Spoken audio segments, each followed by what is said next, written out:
En el vídeo anterior, vimos las historias de la lesión de Hayabusa, la historia donde el presidente de Brasil se autocoronó campeón de la Copa América, el incidente de la luchadora y su terrible agresión a manos de otro luchador, la historia de Emil Griffith, la infame pelea de Mohamed Ali, y el incidente donde la selección inglesa se rindió ante los nazis. Hoy veremos 6 nuevas historias. Algunas conocidas por el público y otras no, y que ameritan todo tipo de escándalos en el deporte. Así que aquí te traigo la cuarta parte de historias y escándalos del deporte. Comencemos.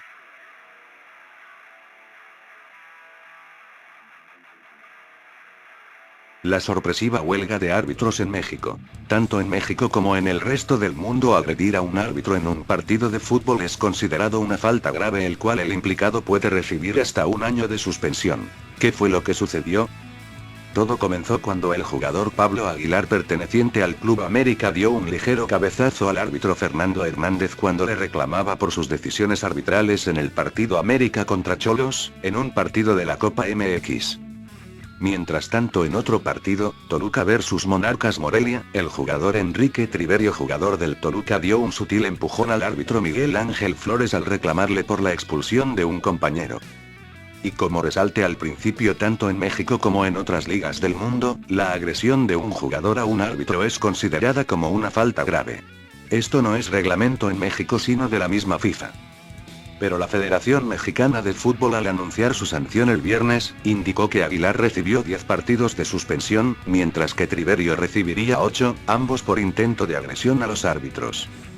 Los árbitros consideraron esta sanción como ridícula y, como era de esperarse, esto generó un eco nunca antes visto en el país, reflejando la influencia que tienen algunos equipos, cobijados por empresas de peso como Televisa y Televisión Azteca, sobre el manejo del fútbol y por los cuales se les ha considerado como los dueños del balón. Citando las palabras de periodista Carlos Albert, esta grave crisis en el fútbol mexicano es resultado de la brutal y desaseada administración que implementó el Big Brother, que todo lo decide el fútbol se desmorona en los brazos de las televisoras. Urgen cambios. ¿En qué terminó todo? Debido a la enorme presión mediática que este suceso estaba marcando, se determinó sancionar a los jugadores Enrique Triverio del Club Toluca y Pablo Aguilar del Club América con 1 año de suspensión y una multa de 33.970 pesos por haber infringido el artículo 18 inciso N del reglamento de sanciones.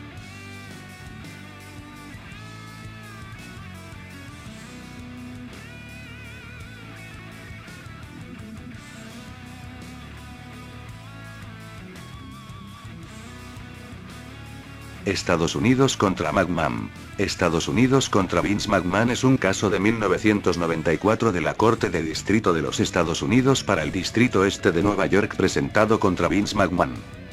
Vince McMahon es conocido por ser uno de los promotores más importantes de la lucha libre profesional en los Estados Unidos, así como un increíble hombre de negocios, pero en 1994 enfrentó uno de sus mayores escándalos en toda su carrera cuando estuvo a punto de ir a prisión. En 1991, el Dr.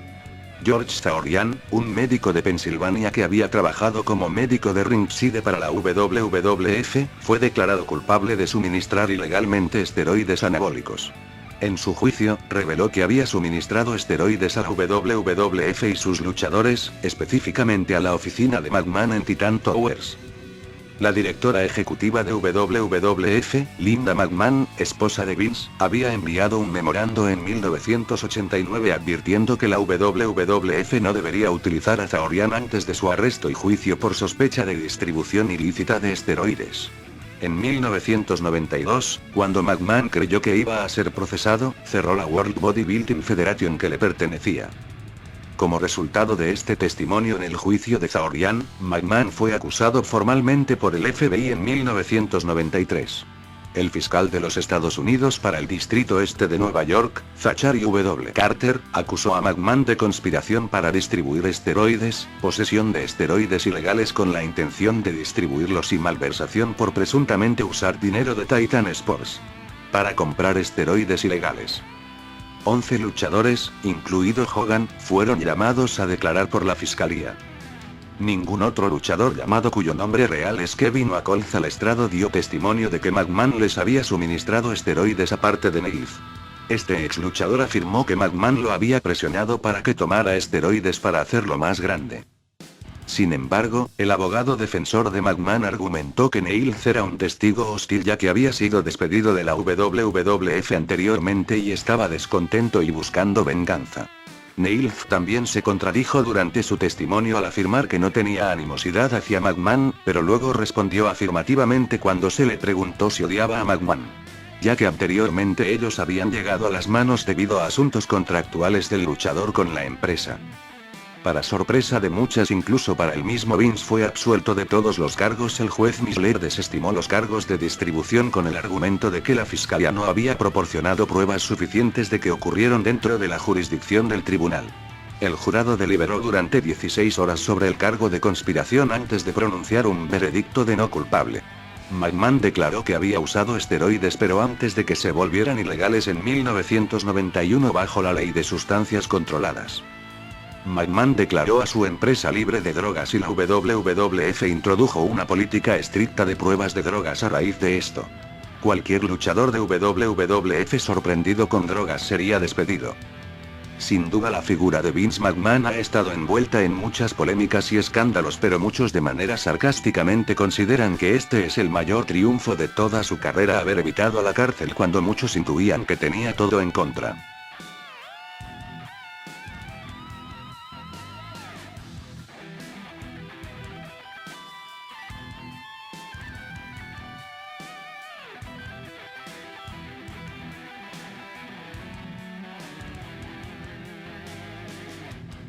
El terrible caos en el partido Perú contra Argentina. El 24 de mayo de 1964 sigue siendo una fecha negra para el mundo del fútbol. El Estadio Nacional de Perú fue escenario de un choque que acabó de la peor forma posible. Muchos hinchas esperaban con ansias el compromiso entre dos selecciones referencias del momento. El partido se paró por una decisión arbitral que terminó en desastre. El 24 de mayo de 1964 se enfrentaban Perú y Argentina en la final clasificatoria para las Olimpiadas de Tokio. Aquel día se jugó en un estadio nacional repleto, con una asistencia oficial de 47.197 espectadores. El seleccionado de Argentina ganaba 1-0. Cuando faltaban 6 minutos para el final del partido, el peruano Víctor Quilo Lobatón con el defensa argentino Morales disputó el balón y en discutida jugada Perú marcó el empate a 1. Sin embargo, el árbitro uruguayo, Ángel Eduardo Pazos Bianchi, anuló el gol del empate. La decisión provocó un estallido de rabia, y varios aficionados saltaron al campo para agredir al árbitro. Los policías soltaron a los perros, que se abalanzaron sobre los seguidores locales. Esta imagen provocó un ataque de ira colectiva y las aficiones de ambas selecciones empezaron una pelea a palos y navajazos. La policía peruana, desbordada por la batalla campal que se había formado en las tribunas, intentó sin éxito detener los disturbios y empeoró la situación arrojando gases lacrimógenos, lo que provocó la estampida de cientos de aficionados tratando de huir. Las puertas de la tribuna norte del estadio estaban cerradas, imposibilitando la salida de la gente. Se supo después que las puertas habían sido cerradas por la policía, en su intento de que los espectadores se calmaran y regresaran a sus asientos. Esta tragedia se saldó oficialmente con un total de 328 muertos, entre los que se contaron muchos niños y ancianos. Muchas personas lograron salir ilesas del estadio, las cuales comenzaron a saquear comercios, a destrozar viviendas y restaurantes, incluso asesinaron a golpes a 2 policías que patrullaban por las cercanías del estadio, a quienes culparon de la horrible situación que se produjo. Al final, el gobierno de Perú decidió declarar 7 días de luto y se promulgó una ley que suspendía las garantías individuales por 30 días. En el ámbito deportivo, tal vez el menos importante, Argentina terminó clasificando a los Juegos Olímpicos de Tokio. Aunque esto último terminó siendo anecdótico. El partido pasó a segundo plano, pues de lo que todos hablaron desde aquel día hasta hoy fue del infierno que se vivió en el histórico Estadio Nacional. Sin duda una de las mayores tragedias de la historia del deporte y un hecho infame en la historia de este hermoso deporte.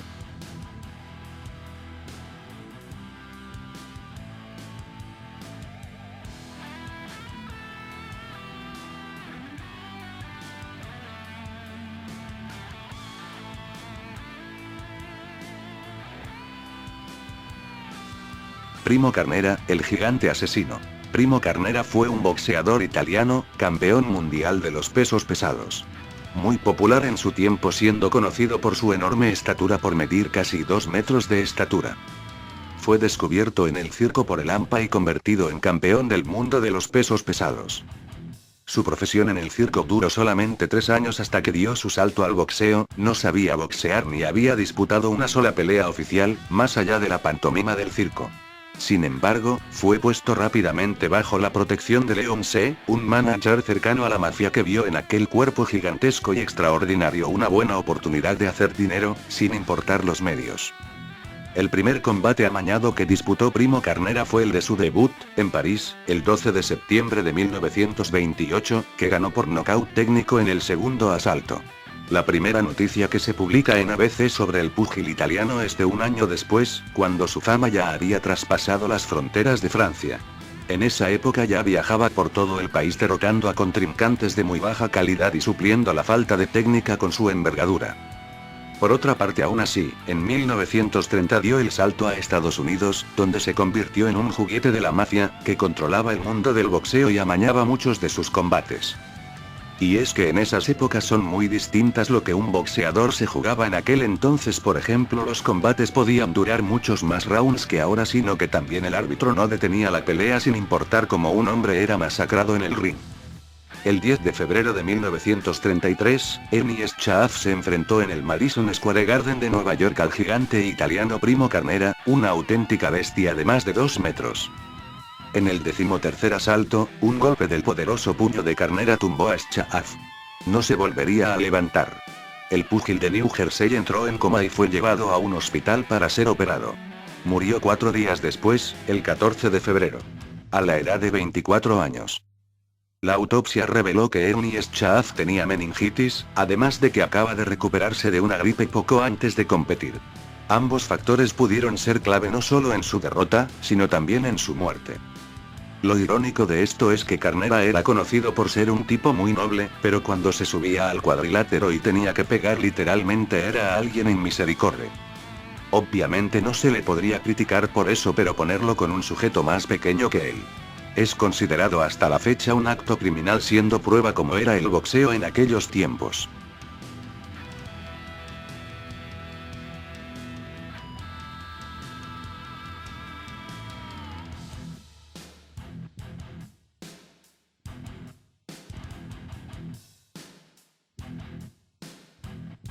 La infame reputación de Hulk Hogan. Terry Bollea, mejor conocido como Hulk Hogan, es un luchador profesional retirado y un actor conocido por luchar en las empresas WWE y WCW, en donde disfrutó de enorme popularidad en los años 80 y 90. A pesar de ser reconocido como uno de los luchadores más grandes de la historia del wrestling tanto en los Estados Unidos como a nivel mundial, Hogan era principalmente conocido por ser una persona arrogante y egoísta detrás de las cámaras, utilizando maniobras injustas para arruinar el impulso de luchadores más jóvenes y populares que él, usando toda clase de argumentos para mantenerse como alguien relevante en el negocio a pesar de que sus mejores años ya habían transcurrido. Sin embargo, la actualidad de Hulk Hogan no es del todo buena, ya que en los últimos años estuvo envuelto en varios escándalos que perjudicaron su imagen. Uno de los escándalos que tuvo gran repercusión en la vida de Hulk Hogan fue en el año 2015, cuando se filtraron vídeos en el que se mostraba al ex luchador del wrestling usando términos racistas para referirse a la población afroamericana. Las imágenes que salieron a la luz trajeron consecuencias a la vida de Hogan. La WWE lo vetó por completo de la compañía, quitando todo tipo de imágenes de la exestrella de la lucha libre, tales como vídeos, publicidades, canales, e incluso fue retirado del Salón de la Fama. No obstante, en 2018 fue perdonado por la empresa. Muchos afirman que Hogan fue perdonado debido a que la WWE hizo un acuerdo contractual con el gobierno árabe para realizar shows anuales y las autoridades árabes pedían a Hulk Hogan, por lo que se rumora que esa fue la razón por la que Hogan volvió a la WWE. También está el vídeo íntimo de Hogan, pero ese es un caso más extenso y vale para hablarlo en otro vídeo.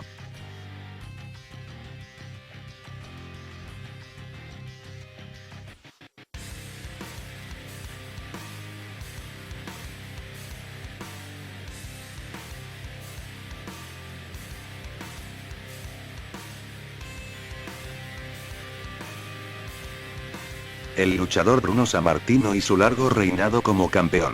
Muchos en el ámbito de la lucha libre profesional imaginan que tan popular tiene que ser un luchador para mantener un reinado como campeón. Si bien hay un enorme historial de luchadores con reinados que superan los más de 1000 días como campeón, esto justificando su enorme popularidad, sin duda alguna el récord del reinado más largo en la historia de la lucha libre profesional es el del luchador italiano Bruno Sammartino.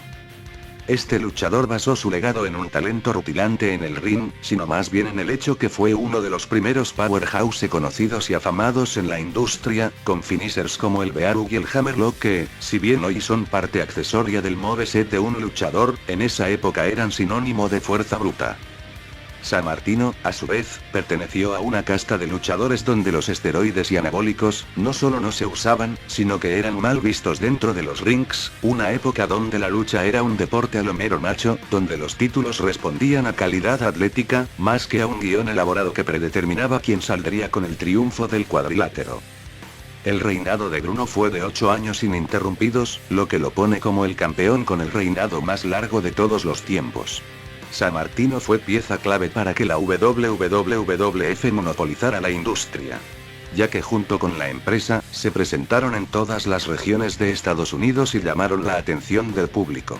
Por lo que el resto de compañías se quedaron en bancarrota. Ivan Koloff fue quien derrotó por primera vez a Bruno Sammartino en casi una década. Y le arrebató el campeonato mundial, aunque el reinado fue de solo 21 días. Bruno regresó en 1973 a la escena estelar y volvió a ganar el cinturón en Nueva York, que sostuvo por más de 3 años.